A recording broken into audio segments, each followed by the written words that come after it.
ये क्लास 9 का हिस्ट्री का चैप्टर 2 जो socialism in Europe and Russian revolution उसका हम लोग पार्ट 3 है देख रहे हैं। लेकिन ये चैप्टर उसका जो सब यूनिट है चैप्टर 2 का सब यूनिट जो 2 है द रशियन रिवॉल्यूशन, क्योंकि नेम ही था सोशलिज्म इन यूरोप और उसके बाद जो टॉपिक था रशियन रिवॉल्यूशन।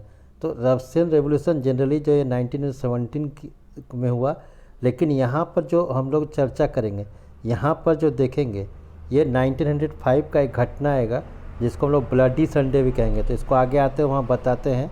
तो in case of the least industrialise of European, जैसा हम पहले ही बताया कि in one of the least industrialise कि सबसे कम इंडस्ट्रियलाइजेशन हुआ था रसिया में, जिसको हम बोले थे उसमें रसिया मतलब कि जो था बड़ा था। उसको आगे मैप में चर्चा करते हैं।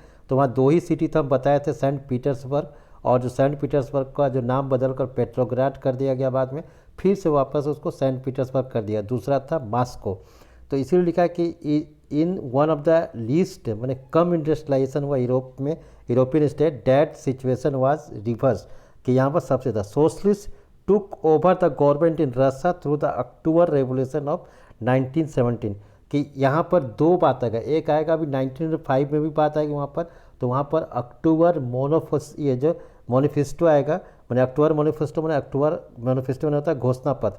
लेकिन यहाँ पर जो रेवोल्यूशन हुआ था अक्टूबर में हुआ था 1917 में, तो उस समय सोशलिस्ट जो था, सोशलिज्म जो था वो वहाँ पर गद्दी में बैठ गया। तो अब यहाँ पर था कि कैसे आया, तो the fall of monarchy in February 1917, monarchy जो था 1917 में ख़त्म हो गया। तो मोनार्की में राजतंत्र जो था, जो जार निकोलस सेकंड था, उसकी मृत्यु हो गई। तो and in the event of the October are normally called the Russian revolution. और जो अक्टूबर में जो घटना घटा 1917 में, उसी को हम लोग रशियन रेवोल्यूशन कहते हैं। यानी पहले ही बताया कि रशियन रेवोल्यूशन मतलब बात हो गया कि 1917 का रेवोल्यूशन, और वो भी अक्टूबर में जो हुआ। अब how did this come about, ये कैसे हुआ, what were the social and political condition in Russia when the revolution occurred, कि जब क्रांति हुई तो उस समय वहाँ पर सामाजिक और राजनीतिक कंडीशन क्या था, किस तरह के लोग थे। तो to answer this question let us look at Russian few years before the revolution. तो फ्यू ईयर बिफोर मतलब हम लोग 1914 का देख रहे हैं, और 1914 का जो दौर था ये फर्स्ट वर्ल्ड वॉर का था। तो इसके बाद जो 2.2 सब पॉइंट आएगा वो फर्स्ट वर्ल्ड वॉर आएगा।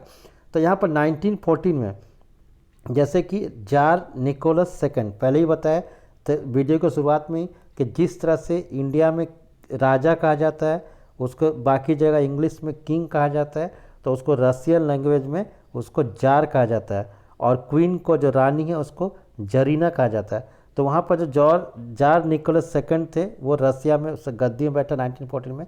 Beside the treaty around Moscow, आज जो हम लोग मॉस्को देख रहे हैं, तो रशियन एम्पायर जो था आज के डेट में जैसे फिनलैंड एक अलग देश बन गया है, लताविया एक अलग देश दिया। एक चीज़ और आपको क्लियर कर देता है कि 1917 जो रेवोल्यूशन हुआ था तो उसके बाद यूएसएसआर बन गया था। रसिया का जो उस समय नाम था यूएसएसआर, और बाद में यूएसएसआर जो था 1991 में ये अलग हो गया यूएसएसआर, जो बहुत सारे कंट्री में टूट गया। उसी में जो कंट्री जो टूटा था, जो आज बहुत सारा पार्ट हमको दिख रहा है, यूक्रेन, बेलारूस, ये सब पहले रसिया में था तो टूट गया, और ये 1991 में, और 16 इस कंट्री में टूट गया, याद रखिएगा 16 कंट्री में। और 16 जो कंट्री टूटा हर्जेगोविना वो भी अलग अलग थी, अलग बात है। तो ये जो आज दिख रहा है यहाँ मैप में, आप देखिए गौर करिएगा कि ये जो ग्रीन कलर से जो रसा है, जो ग्रीन कलर से ये जो रसिया दिख रहा है, आज ये रसिया में यहाँ पर फिनलैंड है। अगर आप ओरिजिनल मैप देखिएगा तो फिनलैंड एक अलग कंट्री बन गया, यहाँ पर यूक्रेन है, यहाँ पर बेलारूस है। तो इस तरह से उस समय का जो 1914 का था, उस समय रसिया बहुत बड़ा था, और ऑस्ट्रिया जो ये हंगरी ये जो था उसमें था चलता था, रोमानिया था, फ्रांस था, जर्मनी था। तो यहाँ पर कौन कौन कंट्री इसी का यहाँ लिखा हुआ है कि अगर हम बात करते हैं 1914 के रसिया, तो रसिया जो आज मॉस्को ही नहीं, उसमें रसिया इम्पायर था, including current day Finland country है, Latvia, Lithuania, Estonia, part of Poland का कुछ भाग, यूक्रेन, बेलारूस। अब it stretches to the Pacific and compromise today central Asian state, कि ये जो था कि मध्य जो एशिया स्टेट था उस समय भी था, जैसे आजकल जॉर्जिया, आर्मेनिया और अजरबैजान, ये भी उसी का पार्ट था। अब यहाँ पर ये देखें कि वहाँ पर धर्म क्या है, रिलीजन क्या है। तो मेजोरिटी जो religion was the Russian orthodoxy Christianity, जैसे ब्रिटेन में लोग देख रहे हैं तो क्रिश्चियनिटी भी है, चर्च है, लेकिन वहाँ पर क्या कैथोलिक चर्च है। तो इसको हम लोग ग्रीक ऑर्थोडॉक्स चर्च से ये मिलता जाता है। But the empire also include the Catholic, Protestant and Muslim and Buddhist. लेकिन पूरे रसा में और भी अलग अलग धर्मों के लोग रहते थे, जिसका कैथोलिक था, प्रोटेस्टेंट था, मुस्लिम था, बुद्धिस्ट था। अगर आप देखेंगे लिबरल्स का क्या डिमांड था कि सभी धर्मों को समान अधिकार मिले, सबको इसमें मिले। अब यहाँ पर एक पिक्चर्स है, ये जो पिक्चर्स है ये जो विंटर पैलेस है, जैसे यहाँ पर हम लोग का इंडिया में राष्ट्रपति भवन है, तो उसी वहाँ पर विंटर पैलेस जो है वहाँ पर ये जो राजा का महल है जहाँ रहता था, ये जार निकोलस सेकंड का फोटो है, देख लीजिए। उस समय का राजा था 1914 में जो गद्दी में बैठा था। अब उसके बाद जो ये तो देखे हम लोग, यहाँ पर मैप देखे। अब आगे हम लोग चाहते हैं कि यूरोप इन 1914, कि यूरोप में इस तरह का मैप था और इसमें रसिया का था जो ग्रीन में दिखाया गया है। अब यहाँ पर हम लोग देखते हैं कि इकोनॉमी एंड सोसाइटी। अब वहाँ पर इकोनॉमी क्या था, पैसा लोग कहाँ से आ रहा था, सोसाइटी क्या था। अगर आप पूरे यूरोप में देखेंगे, रसिया को छोड़ दिया जाए, तो बाकी यूरोप में जो एग्रीकल्चर में जो लोग इंगेज थे उसका जो एग्रीकल्चर में जो लोग इंगेज थे उसका जो परसेंटेज था वो 40 से 50% जो पॉपुलेशन, यानी जितनी आबादी है, जितनी जनसंख्या है, उसका आधा ही सिर्फ एग्रीकल्चर में थे, खेती में थे। बाकी लोग कारखाना, फैक्ट्री ये सब में काम करते थे। लेकिन रसिया में ठीक उल्टा था। रसिया में क्या था कि 2 ही शहर था, 2 शहर, जैसे मैंने बताया कि पेट्रोग्राड जिसका नाम सेंट पीटर्सबर्ग था और मॉस्को भी था। तो at the beginning of the 20th century, यानी 1900s में शुरुआत में ही, the vast majority of the Russia people were agriculturist, की खेती बाड़ी करता था। अबाउट 85% ऑफ द रसियन, कितना कि 85% of the Russian empire population की, रसिया का जितनी जनसंख्या था 85% वो क्या था कि earn their living from agriculture, उसको जो इनकम होता था वो खेती से होता था। This proportion was higher than in the most European country, कि जितने भी यूरोपियन कंट्री में वो जितना दिस प्रोपोर्शन मतलब क्या, जो जनसंख्या है 85% जनसंख्या मैंने खेती बाड़ी में थी, तो ये यूरोप में ऐसा नहीं था। फॉर इंस्टेंस, उदाहरण के लिए, in France and Germany proportion was between 40 to 50%, कि फ्रांस और जर्मनी में जो खेती में थे तो 40 से 50%। और इन द एम्पायर, जो रसिया में, cultivator produced for the market as well as for their own need. जैसा ही होता है, अगर बहुत लोग खेती में, तो निश्चित है कि वो अपने खाने के साथ साथ जो अनाज बचता है, जो सरप्लस अनाज है, वो बाज़ार में बेच देगा। तो इसी तरह से जो कल्टीवेटर से खेती करते थे वो बाज़ार के साथ साथ अपने खाने के लिए होता है। Russia was major exporter of grain, कि वो जो अनाज था उसको दूसरे देशों में भेजने वाला या निर्यात करने वाला बड़ा देश था। अब इंडस्ट्री कहाँ पर था, तो industry was found in pocket, कि कुछ ही जगह था, मतलब उसको गिन सकते हैं, पॉकेट मतलब गिन सकते हैं। प्रोमिनेंट मतलब महत्वपूर्ण industrial area where Saint Petersburg, जिसका नाम बाद में पेट्रोग्राड कर दिया गया, और मॉस्को, जैसे हम सिर्फ बता रहे हैं। अब यहाँ पर क्राफ्टमैन भी था। क्राफ्टमैन कौन, कि जिसको काम आता है, जैसे कोई लोहार हो गया, कोई सोनार हो गया, तो undertook much of the production, कि वो लोग ज़्यादा प्रोडक्शन करते थे फैक्ट्री से। तो फैक्ट्री क्योंकि 2 ही था, और large factory exist along the craft workshop, और जो वर्कशॉप थे, जो क्राफ्टमैन्स का, जो कि जहाँ वो लोग काम करते थे, उनका दुकान था या शॉप था या कहीं वर्कशॉप जहाँ पर उसका थोड़ा छोटा मोटा मशीन लगा हुआ था, तो उसी के अगल बगल फैक्ट्री भी था। तो many factory they are set up in 1890s। अब जो रसिया में ये भी जो फैक्ट्री था वो कब बैठाया गया, तो 1890 का दशक में। जैसे सबसे पहला फैक्ट्री जो बैठा था कॉटन का बैठा था, वो 1892 में बैठा था, ये मॉस्को में बैठा था। तो वो भी कब आया, जब इंडिया में पहले बताया कि रेलवे 1851 से 52 में आ गया, लेकिन जो वहाँ पर जो रसिया में जो रेलवे आया 1891 में। तो उसके बाद क्या हुआ कि जो when Russian railway network was extend, कि हम लोग यहाँ क्या देख रहे हैं, जब रेवोल्यूशन हो रहा था तो क्या हुआ, क्या ऐसा घटना हुआ कि रशियन जो रूसी क्रांति हो गया, रशियन रेवोल्यूशन हो गया। तो उसके चलते हम लोग सामाजिक और आर्थिक स्थिति वहाँ पर देखना चाह रहे हैं।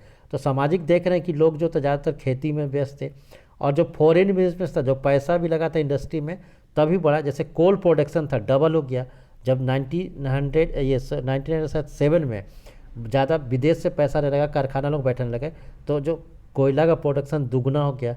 आयरन स्टील का जो था वो 4 गुना बढ़ गया। बट द 1900s की मैंने in some area factory worker craft are equal in the market, लेकिन जो जैसे अब लोहा बनाना है तो वहाँ पर छोटे छोटे जो क्राफ्ट्समैन थे, जो लोहा बनाने में एक्सपर्ट थे, जो बर्तन बनाते थे, तो उनका भी शॉप था, उनका भी वर्कशॉप था। तो वो जितना बर्तन बनाते थे उतनी कारखाना ही बनता था। लेकिन इसमें दिक्कत क्या था कि जो वर्कशॉप था वहाँ पर 15 घंटा काम होता था। जैसे यहाँ देख रहे हैं कि most industry was the private property of industry. हम पहले बताए कि जो वहाँ पर जो सेंट पीटर्सबर्ग हो या जिसको पेट्रोग्राड भी कहते हैं, तो या मॉस्को, दोनों जगह प्राइवेट प्रॉपर्टी थे, लोग अपना अपना इंडस्ट्री बैठाए हुए थे। गवर्नमेंट क्या था, एक सुपरवाइज के लिए एक और की मिनिमम वेजेस, जो कम से कम वेतन जो मिनिमम वेजेस है मिलता है कि नहीं, या लिमिटेड आवर काम है कि नहीं, उसको देखने के लिए एक इंस्पेक्टर बैठाया होता सरकार का। लेकिन वो क्या था कि उसकी बात कोई सुनता नहीं था। But factory inspector could not prevent rules, वो रूल्स को बचा नहीं सकता था बीइंग ब्रोकन इन क्राफ्ट यूनिट्स। क्राफ्ट जैसे बताया क्राफ्टमैन का स्मॉल वर्कशॉप में working day was sometime 15 hours, कि वहाँ पर 15 घंटा काम होता था। लेकिन जो कारखाना में था 10 से 12 घंटा। ये एकोमोडेशन तो जो रहने का जगह है, varied from rooms to dormitory, कि जो रहने का जगह था, तो लोग यहाँ देख रहे, ये पिक्चर देखिए कि ये डॉर्मेट्री है, कि एक ही माने कि एक रूम है इतना बड़ा, और इसमें देखिए अलग अलग बेड में सब सोया हुआ है, ये डॉर्मेट्री है। तो इसको बैरक भी कहा जाता है। तो वहाँ पर क्योंकि ये हर जगह प्रॉब्लम था, जब फैक्ट्री बन रहा था, इंडस्ट्री आ रहा था, तो रहने का हर जगह प्रॉब्लम था। अब यहाँ पर workers were divided social group, कि सोशल ग्रुप में डिवाइडेड था। जो स्किल था वो अपने आप को महान मानता था, जो अगर किसी एक सोना बनाना जानता हो तो वो अपने आप को महान जानता था, या गोल्ड का पॉलिश करने जानता था तो वो बोलता था कि हम बहुत तेज है, स्किल है। तो इसके आधार पर डिवाइड था पूरा। Some had strong links with the village from which they came, कुछ जो माने वर्कर थे गांव से अभी भी अपना संबंध रखे थे। लेकिन कुछ क्या था, other had settle in the city permanent, और कुछ लोग शहर में ही बस गए थे। Workers way divided by skill, पहले ही बताया कि काम के अनुसार लोग बटा हुआ था। जिनको काम आता था वो अपने आप को बहुत बता, जैसे मेटल वर्कर, कोई मेटल वर्कर हो, सोनार हो, लोहार हो, कोई भी। Saint Petersburg recalled metal work consider themselves aristocrat, वो अपने आप को कुलीन वर्ग मानता था कि ऊंचा वर्ग का एमंग द वर्कर्स, क्योंकि उनको काम आता है। Their occupation demanded more training and skill, क्योंकि उनका जो पेशा है उसमें बहुत सारा ट्रेनिंग और स्किल चाहिए। Women made up 31% of the factory labour force by 1914, 1914 आते थे, औरतों की भी संख्या बढ़ गई फैक्ट्री में 31%। लेकिन उनका जो वेतन था आदमियों से सीधा आधा या 3/4 कम मिलता था। अगर किसी को 100 रुपया मिल रहा है तो हो सकता है औरत को 25 रुपया से लेकर 50 रुपये के बीच ही मिलता था, लेकिन काम सेम कर रहा है। डिवीजन एवं worker showed themselves in the dress and manner too, कि अगर जो वर्कर का ड्रेस से भी पहचाना जाता था कि कौन ऊंचा होता का या कौन नीचे होता का। सम वर्कर्स फॉर्म्ड एसोसिएशन माने कि यूनियन, संगठन, to help members in times of unemployment और financial hardship, but the association were few. लेकिन इस तरह का संगठन काम था कि क्यों, संगठन क्या काम था कि हेल्प मेंबर्स, कि उनके जो सदस्य थे उनको सहायता करता था। कब, जब कोई बेरोजगार हो गया उस समय, या किसी को पैसे की दिक्कत हो गई, फाइनेंशियल हार्डशिप। डिस्पाइट डिवीजन के इतना डिवीजन, वर्कर के बीच डिवीजन था, लेकिन वो लोग जब एक बार यूनाइट हो जाते थे और वो लोग स्ट्राइक कर देते, स्ट्राइक पर उन्हें काम रोक देते थे। When this agreed with the employer, जो मालिक से अगर वो असंतुष्ट होते थे या लगभग डिसमिसेबल, किसी को हटा दिया नौकरी से या वर्क कंडीशन से, तो सब लोग एक हो जाते थे, जितने भी कोई स्किल नहीं देखता था। तो यहाँ दीज स्ट्राइक टूक place frequently in textile industry, जो सूती कपड़ा उद्योग है वहाँ पर 1896 से 97 में बहुत सारा स्ट्राइक हुआ, और मेटल इंडस्ट्री में 1902 में स्ट्राइक हुआ। अब इन द कंट्री साइड मैंने देहात, जो गांव है, जो शहर से अलग। पीजेंट, जो किसान है, cultivated most of the land, कि ज़्यादातर ज़मीन पर खेती बाड़ी करते थे। बट जो नोबेल्टी, जिनका अपना ज़मीन था, या जो क्राउन था, जिनको जो राजा थे, या ऑर्थोडॉक्स चर्च, वो लोग क्या करते थे, ज़्यादातर ज़मीन उनके पास था। Like worker peasant two were divided, जिस तरह से वर्कर डिवाइड थे उसी तरह किसान भी डिवाइडेड थे। They were also deeply religious, लेकिन वो लोग क्या थे कि बहुत धार्मिक विचार के थे जो किसान थे। But except in few case they had no respect for the novelty, लेकिन जो उनके जो अधिकारी थे, बड़े थे, उनकी कुछ लोग बात नहीं सुनते थे, लेकिन ज़्यादातर लोग उनको प्रोटेक्ट करते थे और बात सुनते थे। नोबेल्स गोट देयर पावर, लेकिन नोबेल्स को पावर कहाँ से मिला, जो अफसर थे, पोजीशन कहाँ से मिला, क्योंकि उनको जार से मिला।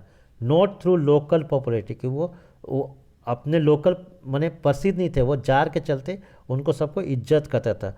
This was unlike France where during the French revolution Brittany, कि फ्रांस जब क्रांति हो रहा था, फ्रांस जो फ्रेंच रिवोल्यूशन हो रहा था ब्रिटनी में, तो वहाँ पर लोग उनको नोबेल्टी को सपोर्ट नहीं किया। लेकिन यहाँ पर क्या है कि रस्सा में कि peasant respect Nobel and fought for them, कि जो नोबेल के अधिकारी थे उनके लिए वो लोग लड़ भी सकते थे किसी से। तो in Russia peasant wanted the land of the nobles to be given to them, कि रस्सा में चाहते थे कि किसान लोग कि उनको जो नोबेल से ज़मीन छीनकर उनको बांट दिया जाए बराबर। फ्रीक्वेंटली दे रिफ्यूज़ टू पे रेंट, इसलिए उनका जो रेंट था, भाड़ा था ज़मीन का, वो लौटाते नहीं थे। इवन मर्डर लैंडलॉर्ड, जिनके पास ज़मीन होता था, कभी कभी उनका मर्डर हो जाता था। In 1982 this occurred a large scale in south Russia, कि दक्षिणी जो रसिया है वहाँ पर 1902 में इस तरह का बहुत सारा घटना घटा। और 1905 में सच इंसिडेंट टुक प्लस ऑल ओवर रसिया, कि पूरे रसिया में इस तरह हुआ। Russian peasant way are different from other European peasant in the another way, कि रशियन के जो किसान थे दूसरे जगह से अलग थे। यहाँ पर क्या था कि जो उनका जो नोबेल थे, जिनको मीर कहा जाता था, उनको कुछ दिन बाद ज़मीन वापस कर दिया जाता था और वो फिर ज़रूरत के अनुसार ज़मीन को बांटते थे। अब यहाँ पर है कि सोशलिज्म इन रसिया, कि रसिया में सोशलिज्म क्या था, तो इसको हम लोग नेक्स्ट वीडियो में देखेंगे। थैंक